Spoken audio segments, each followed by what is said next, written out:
بسم اللہ الرحمن الرحیم۔ معزز ناظرین، آج ہم ایک ایسے موضوع پر تفصیلی بات کریں گے جو ہر گھر، ہر ماں اور ہر باپ کی سب سے بڑی اور بنیادی فکر ہے۔ یہ فکر اپنی اولاد کی صحیح اسلامی تربیت، ان کے روشن مستقبل، معاشرے میں ان کی عزت، دنیا و آخرت میں یقینی کامیابی اور ان کی کامل صحت اور لمبی عمر کی ہے۔ ہر والدین کی یہ دلی اور فطری خواہش ہوتی ہے کہ ان کے بچے معاشرے میں ایک باوقار اور باعزت مقام حاصل کریں، ہر آنکھ کا تارا بنیں اور دنیا کی تمام بھلائیاں سمیٹیں۔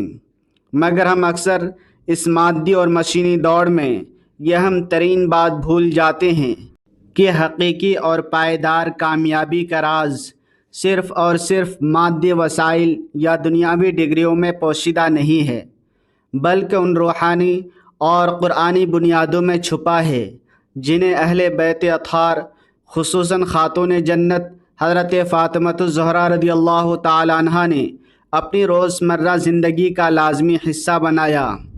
آج ہم جانیں گے کہ کیسے حضرت فاطمہ رضی اللہ تعالی عنہا کی پسندیدہ 2 سورتوں کے بابرکت وظیفے اور ان کی پاکیزہ سیرت پر عمل کر کے ہم اپنی اولاد کی قسمت بدل سکتے ہیں اور انہیں ہر قسم کی پریشانیوں، نظر بد، حاسدوں کے حسد اور اچانک آنے والی مصیبتوں سے ہمیشہ کے لیے محفوظ رکھ سکتے ہیں۔ تاریخ اسلام کے روشن اوراق میں حضرت فاطمہ الزہرا رضی اللہ تعالی عنہا کی ہستی ایک ایسا عظیم، پاکیزہ اور مثالی نمونہ ہے جس کی مثال قیامت تک آنے والی تاریخ پیش نہیں کر سکتی۔ آپ نبی کریم صلی اللہ علیہ وسلم کی سب سے پیاری، لاڈلی اور سب سے چھوٹی بیٹی تھیں، اور آپ کی والدہ ماجدہ، محسن اسلام، ام المومنین حضرت خدیجۃ الکبریٰ رضی اللہ تعالی عنہا تھی۔ آپ کا مبارک لقب زہرہ یعنی انتہائی روشن چہرے والی اور بطول یعنی دنیا کی تمام آلائشوں سے کٹ کر مکمل طور پر اللہ کی طرف متوجہ رہنے والی تھا۔ آپ کی پوری زندگی نہایت سادہ، پاکیزہ، حیا سے بھرپور اور عبادت و ریاضت کا ایک عظیم شاہکار تھی۔ آپ کثرت سے قرآن پاک کی تلاوت فرماتی تھیں اور راتوں کو اٹھ کر اللہ کے حضور سجدہ ریز ہوتی تھیں۔ رحمت عالم صلی اللہ علیہ وسلم اپنی اس بیٹی سے بے پناہ اور والہانہ محبت کرتے اور اکثر فرماتے کہ فاطمہ میرے جگر کا ٹکڑا ہے، جس نے اسے خوش کیا اس نے مجھے خوش کیا، اور جس نے اسے ناراض کیا یا تکلیف دی اس نے مجھے تکلیف دی۔ یہی وجہ ہے کہ جو کوئی حضرت بی بی فاطمہ الزہرا رضی اللہ تعالی عنہا سے سچی محبت کرتا ہے اور ان کی سیرت کو اپنی زندگی میں اپناتا ہے، اللہ تعالیٰ اس کی زندگی کو بے شمار خوشیوں، برکتوں اور رحمتوں سے بھر دیتا ہے۔ حضرت فاطمہ رضی اللہ تعالی عنہا کا بچپن اور جوانی سخت آزمائشوں اور تکالیف سے عبارت تھی۔ مکہ مکرمہ میں کفار کے مظالم ہوں، شعب ابی طالب کی محصوری ہو، یا مدینہ منورہ کی سادہ اور مشقت بھری زندگی، آپ نے ہر قدم پر کمال صبر اور شکر کا مظاہرہ کیا۔ جب مکہ میں نبی کریم صلی اللہ علیہ وسلم حرم پاک میں سجدے کی حالت میں تھے اور کفار کے اشارے پر ایک بدبخت نے آپ کی مبارک کمر پر اونٹ کی غلاظت بھری اوجھڑی ڈالی، تو یہ کمسن بیٹی ہی تھیں جنہوں نے روتے ہوئے جرأت سے آگے بڑھ کر اسے ہٹایا اور اپنے والد محترم کی دلجوئی کی۔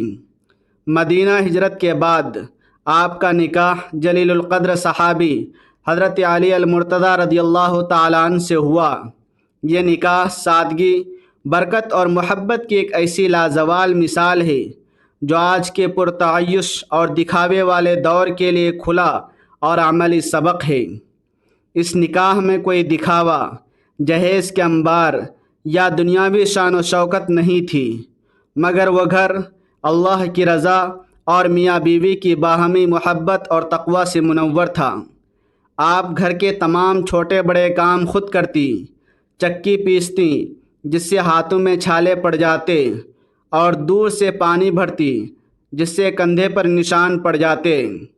کام کی مسلسل زیادتی پر جب آپ نے بارگاہ رسالت سے ایک خادمہ کی درخواست کی تو نبی کریم صلی اللہ علیہ وسلم نے آپ کو تسبیح فاطمہ کا وہ عظیم روحانی تحفہ عطا فرمایا جو آج بھی تھکی ہوئی ماؤں اور بہنوں کے لیے روحانی اور جسمانی سکون کا بہترین اور مجرب ذریعہ ہے۔ اس سے یہ ثابت ہوتا ہے کہ اصل سکون دنیاوی آسائشوں اور نوکر چاکروں میں نہیں بلکہ اللہ کے ذکر میں ہے۔ آپ نے حضرت حسن اور حضرت حسین رضی اللہ تعالیٰ عنہما جیسے عظیم فرزندوں کی پرورش کی جو جنت کے نوجوانوں کے سردار ہیں۔ ان کے علاوہ آپ کی 2 بیٹیاں حضرت زینب اور حضرت ام کلثوم رضی اللہ تعالیٰ عنہما تھی۔ نبی کریم صلی اللہ علیہ وسلم کے وصال کے بعد آپ شدید غمگین رہیں اور محض 6 ماہ بعد ہی اس دنیا سے پردہ فرما گئیں۔ آپ کی حیات مبارکہ ہر مسلمان کے لیے مشعل راہ ہے۔ اولاد کی تربیت کے حوالے سے صرف ان کے ظاہری اعمال یا دنیاوی تعلیم ہی کافی نہیں بلکہ ان کی اخلاقی اور روحانی بنیادیں بھی انتہائی مضبوط ہونی چاہیے۔ اس ضمن میں قرآن پاک کی سورہ لقمان ہمیں ایک جامع، مکمل اور ابدی رہنمائی فراہم کرتی ہے۔ اللہ تعالیٰ نے حضرت لقمان رضی اللہ تعالیٰ عنہ کی وہ سنہری اور دانا نصیحتیں بیان فرمائی ہیں جو انہوں نے شفقت سے اپنے بیٹے کو کی۔ انہوں نے سب سے پہلے عقیدے کی درستگی کی بات کی اور شرک سے سختی سے منع کیا کیونکہ شرک بے شک سب سے بڑا ظلم ہے۔ پھر انہوں نے اللہ کے ہر جگہ حاضر و ناظر ہونے کا کامل یقین دلایا کہ رائی کے دانے کے برابر برائی یا نیکی بھی، چاہے وہ کسی چٹان میں ہو یا آسمان و زمین میں، اللہ کی نظر سے پوشیدہ نہیں ہے اور قیامت کے دن اللہ اسے لا حاضر کرے گا۔ اس کے بعد انہوں نے عملی زندگی کے لیے نماز قائم کرنے، لوگوں کو نیکی کا حکم دینے، برائی سے سختی سے روکنے اور راستے میں آنے والی مصیبتوں پر صبر کرنے کی تلقین کی، اور پھر معاشرتی آداب سکھاتے ہوئے نہایت خوبصورت انداز میں فرمایا کہ لوگوں سے تکبر سے پیش نہ آنا، ان سے ٹیڑے منہ بات نہ کرنا، اپنی آواز کو گفتگو کے دوران دھیما اور مناسب رکھنا کیونکہ چیخنے کی آواز گدھے کی آواز ہے، اور زمین پر اکڑ کر مت چلنا کیونکہ اللہ تعالیٰ تکبر کرنے والوں کو ہرگز پسند نہیں کرتا۔ ان نصیحتوں کے عمیق خلاصے سے معلوم ہوتا ہے کہ اولاد کی بہترین تربیت میں 4 چیزیں انتہائی اہم ہیں۔ اول، عقائد کی 100% درستگی جو دنیا و آخرت کی کامیابی کی کنجی ہے۔ دوم، عبادات بالخصوص نماز کی پابندی جو اللہ سے تعلق مضبوط کرتی ہے۔ سوم، باطن اور دل کی صفائی جس سے روحانیت حاصل ہوتی ہے۔ اور چہارم، اچھے اور اعلیٰ معاشرتی اخلاق جو انسان کو معاشرے میں معزز بناتے ہیں۔ مگر انتہائی افسوس کا مقام ہے کہ آج کے اس جدید دور میں ہم والدین اپنی اولاد کو بہترین اور مہنگے ترین اسکولوں میں تو بھیجتے ہیں، ان کی دنیاوی ترقی کے لیے دن رات ہر ممکن تگ و دو کرتے ہیں، لیکن ان کے عقائد، ان کے ظاہری و باطنی اعمال اور اخلاق پر وہ کڑی توجہ بالکل نہیں دیتے جو ایک مسلمان ہونے کے ناطے ہم پر اولین فرض ہے۔ ہماری سب سے بڑی اور اکلوتی خواہش بس یہ ہوتی ہے کہ بچہ دنیا میں بڑا افسر بنے، اس کے پاس عہدہ ہو اور بے تحاشا دولت کمائے، لیکن یہ فکر نہ ہونے کے برابر ہوتی ہے کہ وہ دین کے راستے پر چلے اور آخرت کی ہولناک منزل میں ہماری بخشش، راحت اور شفاعت کا سامان بنے۔ ہمیں چاہیے کہ ہم اپنے بچوں کی تربیت کے لیے اپنا تھکا ہوا وقت نہیں بلکہ اپنا قیمتی، تازہ اور بھرپور وقت دیں، ان کے ساتھ محبت سے بیٹھیں، ان کی سنیں، ان سے باتیں کریں، انہیں موبائل اور انٹرنیٹ کی کھوکھلی دنیا سے نکال کر سیرت النبی صلی اللہ علیہ وآلہ وسلم، اولیاء اللہ اور صحابہ کرام کے سچے ولولہ انگیز اور ایمان افروز واقعات سنائیں، انہیں کتابیں لا کر دیں، مطالعے کا شوق دلائیں، انہیں انٹرنیٹ کے بیجا، کثیر اور فضول استعمال سے بچائیں، صحت مند سرگرمیوں، مفید مطالعہ اور قرآن پاک کی تلاوت سے جوڑیں۔ بچوں کو صحت اور صفائی کی اہمیت بتائیں اور انہیں بازاری کھانوں کے بجائے متوازن اور صحت مند غذا کا عادی بنائیں۔ محنت، چستی اور ہمت کا درس دیں، کیونکہ سستی اور کاہلی انسان کو ناکام کر دیتی ہے۔ الغرض، اگر ہم آج بچوں کو اپنا وقت اور توجہ دیں گے تو کل ہمارا بڑھاپا اور ان کا مستقبل دونوں انتہائی محفوظ، پرسکون اور کامیاب ہوں گے۔ ان تمام تر دنیاوی، اخلاقی اور سماجی تربیت کے ساتھ ساتھ ہمیں ان روحانی اور قرآنی وظائف کو بھی لازمی طور پر اپنی روزمرہ زندگی کا حصہ بنانا چاہیے، جو خود اہل بیت اطہار اور حضرت فاطمہ رضی اللہ تعالیٰ عنہ کا مبارک معمول تھے۔ روایات میں پورے تواتر کے ساتھ آتا ہے کہ حضرت فاطمہ الزہرا رضی اللہ تعالیٰ عنہ سورۃ الفاتحہ اور سورۃ الاخلاص کی تلاوت بے حد کثرت سے فرمایا کرتی تھیں، اور یہ دونوں صورتیں ان کی انتہائی پسندیدہ صورتیں تھیں۔ سورہ فاتحہ قرآن پاک کی سب سے پہلی، سب سے عظیم اور جامع ترین صورت ہے۔ یہ دراصل بندے کی طرف سے اپنے رب کی حضور ایک مکمل دعا ہے، جس میں اللہ تعالیٰ سے ہر قسم کی ہدایت، اس کی خاص رحمت اور سیدھے راستے کی طلب کی جاتی ہے۔ اسے سورۃ الشفا بھی کہا جاتا ہے، کیونکہ اللہ تعالیٰ اس کی برکت سے تمام ظاہری اور باطنی بیماریوں سے یقینی شفا دیتا ہے، بڑی سے بڑی اور مشکل ترین حاجات کو پورا کرتا ہے، مصیبتوں کو ٹالتا ہے اور انسان کے حلال رزق میں بے پناہ اضافہ فرماتا ہے۔ یہ صورت خاص طور پر بچوں کی روحانی و جسمانی حفاظت، ان کی عزت، کامیابی اور ان کے بہتر مستقبل کے لیے ایک مجرب ترین دعا ہے۔ اسی طرح سورہ اخلاص، جسے سورہ توحید بھی کہا جاتا ہے، وہ بھی قرآن کی ایک عظیم صورت ہے، جس میں اللہ کی وحدانیت، اس کی صمدیت اور بے نیازی اور اس کی عظمت کا سب سے بڑا بیان ہے کہ اللہ ایک ہے، بے نیاز ہے، نہ اس کی کوئی اولاد ہے اور نہ وہ کسی کی اولاد ہے۔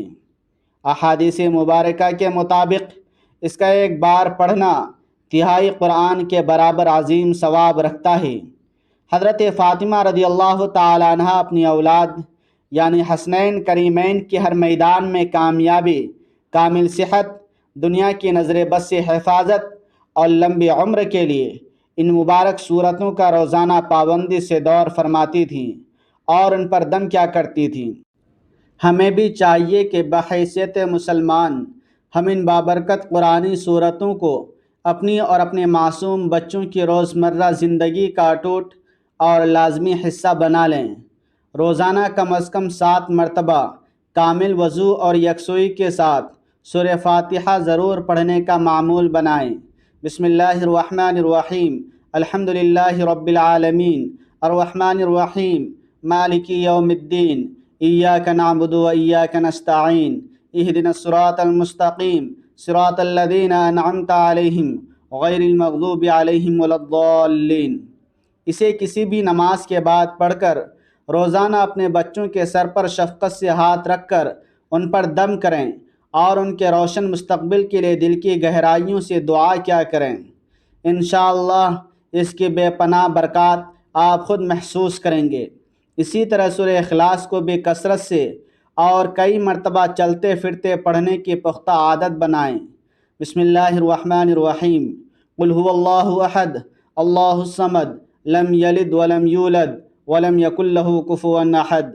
یہ نہایت چھوٹی اور یاد کرنے میں آسان صورتیں ہیں، جنہیں کسی بھی وقت اور کہیں بھی بآسانی پڑھا جا سکتا ہے۔ ہمیشہ یاد رکھیں، جتنا زیادہ آپ محبت اور کامل یقین سے ان کا ورد کریں گے، اتنی ہی زیادہ برکت، رحمت اور شاندار کامیابی آپ کو اور آپ کی نسلوں کو حاصل ہوں گی۔ ہمیشہ اپنے بچوں کو قرآن پاک کی تعلیم سے جوڑے رکھیں، انہیں نیکی، حیا اور سچائی کی راہ پر چلائیں اور نماز کا پکا پابند بنائیں، کیونکہ اصل، سچی اور ابدی کامیابی اسی میں ہے کہ ہمارا تعلق اللہ کے کلام سے مضبوط ہو جائے۔ جو بچے قرآن سے جڑ جاتے ہیں، اللہ تعالیٰ خود ان کی زندگی آسان کر دیتا ہے۔ میں صدقِ دل سے امید کرتا ہوں کہ آج کی یہ تفصیلی اور معلوماتی گفتگو آپ کی زندگی اور بچوں کی بہترین تربیت میں ایک عظیم رہنمائی کا باعث بنے گی۔ اگر آپ کو یہ ویڈیو پسند آئی ہے اور آپ کے دل پر اس نے اثر کیا ہے تو اسے ضرور لائک کریں، صدقہ جاریہ کی نیت سے اپنے دوستوں اور رشتہ داروں کے ساتھ شیئر کریں، اور مزید ایسی اسلامی اور تربیتی ویڈیوز کے لیے ہمارے چینل ایم اے اسلامک وائس کو ضرور سبسکرائب کریں۔ جزاک اللہ خیراً کثیر۔